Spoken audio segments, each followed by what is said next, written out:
want to be under the bright lights. I want to be on the Broadway stage. Tiger Rag Radio is on now.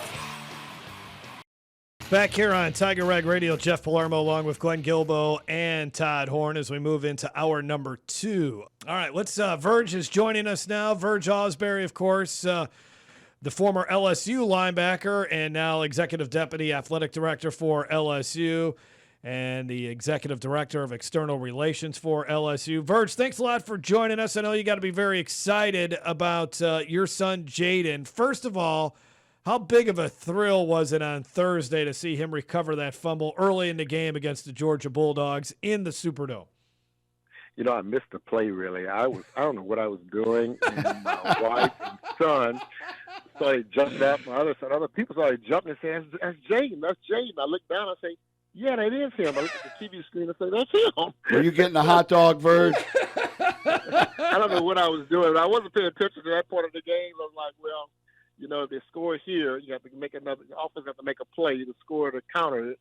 So that's what I was thinking about. You know, the part of the game was moving on. So I kind of missed the play, but I saw it, and everybody, my phone started just blowing up. Yeah, I was getting so many texts I couldn't even. I was like, man, who are these people texting me? Right. That's awesome. But yeah, he's had a great year, and you know, made freshman All-American, and proud of him, and.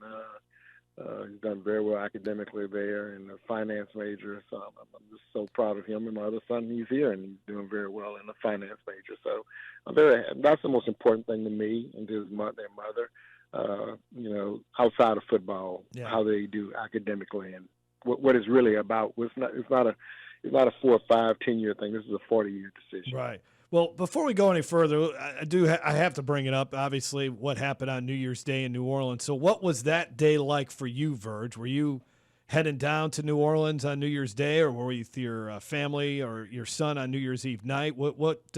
And just kind of give us an idea of what it was like for the teams, or at least Notre Dame's perspective of, okay, this happened, but we're going to play tonight. Oh, wait a minute. We're not going to play. We're going to play tomorrow night. Now we're going to play at 4 o'clock. What was that all about? What was that like? You know, it's a different mood, and it was a sad mood. You know, I knew Jake Besh's family, brother, mother, father, and that was close to me when I started hearing the news leak. In fact, we were sleeping, and we got a call from my brother-in-law, and he said, turn the news on quickly. There's been a terrorist attack in New Orleans. I'm like, what are you talking about? And we turned it on, and we were like, wow. And I had a feeling then that, you know, maybe this game would get pushed back a day or two. But, you know, it was a happy, you know, to go see your child in Notre Dame and see the Sugar Bowl. But it was also, there was a down mood over the city, you can tell. It was people. It just, you know, you lose 15 people of our brothers and sisters in Louisiana, and, you know, keep those families in mind. And like I said, it really touches you when it's people you know. You know Jack Besh. He was an LSU Tiger. He transferred to TCU, but he's still always a Tiger to me. And anybody who ever wore that helmet's always been a Tiger to me. And Marty and his mother, you know, that was personal. You know, his dad works for Katie Ann Ambulance, who's one of our major corporate sponsors. You know, it was just a hard day for all of us. It was a hard day for my boys. They grew up with Jack Besh playing 7-on-7 football, and they were close to Jack. So for him to lose a brother and a family member, that was very, very tough for the families. What was it like for the team with just the delay and the uncertainty surrounding in the atmosphere? You know, I went down there the night afterwards, and we were they let the families come in, and we got a chance to visit with Jade and other players. And you know, it was they were focused. You can tell they were focused. They have a game to do, and they were very, you know, they were thinking about what happened, but they were very, very focused. And I think that's behalf of their coaches and their coaching staff and the people who worked around there. Like, hey, look, you know, we're gonna play for you know, the victims, and that's, you know, we're gonna, you know, not let, you know, terrorists stop us. It was similar to 9/11. If y'all remember 9/11, that was the same thing we were going to do. We're going to play. You know, the governor made a great statement, and it was going to restaurants and things like that. Like, look, we're going to open back up for business. And it's as sad as it is, and, you know, we lost our brothers and sisters. We still, you know, we're not going to let terrorists stop us. what we do in America and the freedoms we have and the things that we love to do.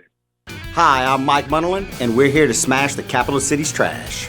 Smash My Trash is a revolutionary compactor for large dumpsters, sometimes reducing the volume of waste by up to 70%.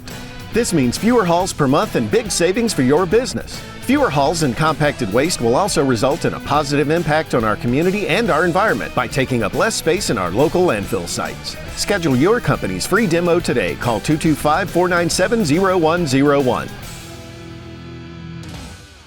Talking to Verge Ausberry, Associate Athletic Director at LSU here on Tiger Rag Radio. Verge, when did Jaiden win how long has he been starting? Has he started all season? Did he start a little bit last season? No, he's redshirted last year. He played in 4 games last year. He Right. did his redshirt. He played in Dublin, Ireland, that first game. He played in Ohio State game, was his last game last year. And as a backup, I guess, last year. He's a backup. In fact, both the guys he backed up are now starting in the NFL. So, Wow. so those guys were very smart. It was good for him to sit back and learn. He's learning from a guy now by the name of Kaiser, a 6-year guy. The guy's an engineering major and has he's academic All-American. And he's so happy to be learning from those guys and Al Golden. And this year they rotate. They have 5 linebackers. And depending on who they're playing, one starts, the other one backs up, the other one starts. And if he's not starting, he's always in the second series of the game. So he finished, I think, 3rd or 4th in the team in tackles, first in the team in tackles for losses. And, and learning from Al Golden is one of the best in the business. And he learned the pro system. With the Cincinnati Bengals ran when Joe Burrow went to the Super Bowl at Cincinnati. And it's a very difficult system to learn, but it's a system where it gets you prepared for anything you see on offense. Well, Verge, let me ask you. You started 3 years at LSU as a linebacker, maybe, or 4 years, I think. 3 years. 3 years, and under Bill Arnsparger, one of the greatest defensive coaches ever. What could you teach your 2 kids, particularly Jaiden, since he played the same position, like as he's getting into junior high and high school? What can you teach him specifically about football that maybe somebody else can't? And that's interesting you asked that, Glenn. Jaiden was always a little different, and there's some things that he does that I didn't teach him. I used to think Jaiden's form was sometimes the way he'd do things. I would say, look, won't you try this here to correct your form? And, older guys say, well, that's not where the game is played anymore. You got to remember, that was 30-some years I played. And we used to 2-gap, Glenn, tough old man-on-man. Now the game is a game of playing in space. And he sees things before it's happening. Like that fumble recovery, nobody really saw the ball bounce out there. And his instincts were so fast to get to the ball. He's very fast. He sees things and does things that can't be taught. And sometimes I look at it, I get a little jealous as an old player, like, how did he make that play? If I would have tried that, I got knocked on my butt. Because you were hitting the guy in front of you first. Yeah, we hit the guy in front. Yeah. He could go underneath. He could scoop underneath. He could do things. I'm like, what did you see? I said, what made you do that? And that's like to ask him, I said, what made you make this play? He said, Dad, I just saw it. I said, what you mean you just saw it? He said, Dad, I just saw it. I just felt it. And, the inside linebacker is totally different from playing outside linebacker. The inside linebacker, it goes with your intellect, and you have to be able to play the middle. You have to see so many things from the center to the guard to the running back. You're reading a triangle, and you're the quarterback of the defense. And if you can't read it, there's a lot of great athletes who've played the position, but if you can't read it and see it and learn it, then you're not going to be a good inside linebacker. Verge, I read an article, I think it was today, that was, sort of scouting the game, Notre Dame and Penn State coming up. And, of course, everybody knows that Penn State has a super tight end named Tyler Warren, who's supposed to be a top draft pick. And he's obviously the biggest threat. And the article basically talked about how Notre Dame's going to attack him or defend him, and that Jaiden's going to be key to that because he has such strong coverability on the inside, and that's where Warren's a big threat for him. Just curious about what your thoughts are on that. Hey, it's a challenge. That guy's a good football player. He's a projected first-round draft pick, and I asked Jaiden about it last night a little bit. Jaiden said one thing about it, that the teams they've watched, he's never really been covered. and said, we're going to try to cover him, mix it up a little bit, and just see what he does. Take that option away from the quarterback a little. Jaiden has great cover skills. Cover linebacker, and it's a great challenge, and he's up for the challenges. One thing about that son of mine, not emotional, very calm. He has a job to do and very focused. It's time to start betting on yourself. Louisiana 988 can help if you're dealing with tough emotions caused by gambling habits. You can share as much or as little as you want, and it's completely confidential. It's free, available 24/7, and most people who reach out report feeling better right in the moment. Call or text 988 anytime.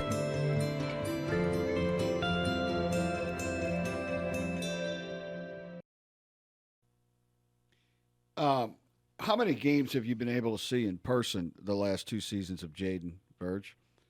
Last year, I did the Dublin game, I did the Ohio State game, and I did one more game in the bowl game. I did 4 last year. I told him, Glenn, that I would never do a game in South Bend in November. Well, when he got in the playoffs with Indiana, he called me, he said, well, Daddy, it's December. How cold was it, man? Oh, man. I said, I got to say the winner. That's what I have to say now. So I went to the Texas A&M game, the first game he played in. I went to the Louisville game, and then I did the Army game in Yankee Stadium. I did the USC game, Indiana, and Georgia, and I've done these last games.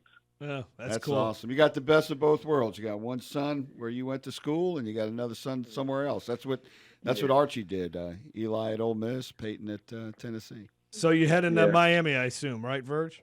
Yes, heading to Miami tomorrow. Tomorrow night I'll be in Miami. Mm-hmm. All right. Sure will. So you're obviously we're still in the midst of this, but your thoughts on the 12-team college football playoff as it's and obviously you don't want to make any knee-jerk reactions just based, and heck, it's not even done just yet. But what we've seen in this 12-team college football playoff what would that possibly mean for LSU in the future and scheduling and so forth like that? And that's something we have to sit back and look at, because they don't take the strength of schedule into play, and we have to make some decisions there. And we have to determine if the SEC goes to 9 games or not. Do you still play those big preseason games? Coach Saban talked about that. I think there's some things that need to be corrected, like, the automatic conference champion. Is it deserving? Do they get that spot? But as you tell people, it's no different it's the NFL model. The NFL is 14 teams. The wild card teams, the first team players, guess what? They usually don't win the game. Yeah. You're traveling, you're on the road. So you want the NFL model. That's what we have, the NFL model. And I tell people this year, everybody complain about, well, we should be there, we should get there. I'm old school, as Saban and Coach Ausberry taught me. Don't lose in November. Good point. That's what happened in Alabama. They lost in November to Oklahoma. Don't lose. That's right. Don't lose in November. That's a bad time to lose, because then you're putting it in the committee's hands. Right. So you can lose a game early in the year. Okay, you lose a game early. Like Notre Dame did. Okay. They lost to Northern Illinois. Bounce back. No, that's right. But after that, though, you better win in November. You better look good in November. If you're not winning games in November, then you're taking it out of your hands. You're putting it in the committee's hands. Anything can happen then. Any game. Nobody thought Clemson was going to win that game against SMU. Late drive, and Clemson won the game on a field goal. And those type of things happen. They're the conference champs, so guess what? They get in. So when you put it in the conference and other teams' hands and you don't control your own destiny, those are the type of things that happen to you.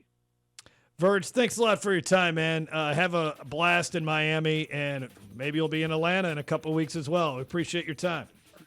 Thank y'all, fellas. Have a good Go Irish. Verge Ausberry, LSU Executive Deputy Athletic Director and Executive Director of External Relations. Season's Readings. Yes, readings from your friends with the East Baton Rouge Parish Library. Ring in the holidays with movies shown from the plaza of the library on Goodwood. Crafts galore. Please come and browse. And what would the holidays be without music? Your East Baton Rouge Parish Library will feature several concerts with unique artists. To get the full calendar of events, go to ebrpl.com. The East Baton Rouge Parish Library.